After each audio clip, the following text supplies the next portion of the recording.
நிறைய பேர் என்கிட்ட ஃபீல் பண்ணி பேசுவாங்க. நாங்க சித்தரையே பார்த்தது இல்லைங்க அப்படிம்பாங்க. அந்த கவலையே தேவையில்லை. என்ன காரணம்னா, சித்தர்களை பார்க்க வேண்டும் என்று முயற்சித்தால், ஏதோ ஒரு வடிவத்தில, குழந்தை வடிவத்தில நம்ம கோயிலுக்கெல்லாம் போனோம்னா, ஒரு குட்டி குழந்தை நம்மள பார்த்து சிரிக்கும். கோயிலுக்குள்ள போம்போது, யாரோ தெரியாத நபர் நம்மள பார்த்து சிரிப்பாங்க. இது மாரி நெறைய விஷயங்கள் இருக்கும். இப்ப பாபா, அந்த மாரி நெறைய பேர் இருக்காங்க. பாபாவ கும்பிடுறவங்க. பாபா ஃபாலோயர்ஸ்லாம் நெறைய பேர் என்ட்ட சொல்லுவாங்க. "இந்த பொண்ணு பாபா குடுத்ததுங்க எங்களுக்கு" அப்படிம்பாங்க.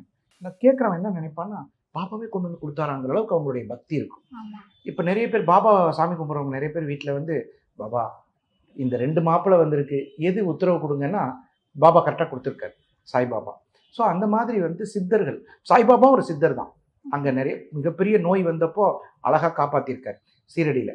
அப்போ சீரடியிலிருந்து அப்ப சொன்னவங்க தான். நெறைய இடங்கள்ல என்னுடைய பிருந்தாவனங்கள் வரும்னு சொன்னார். உண்மதான். அந்த மாரி நெறைய சித்தர்கள் இருக்காங்க. அந்த சித்தர்கள் வழிபாடு நமக்கு மிகப்பெரிய வெற்றியை தரும்.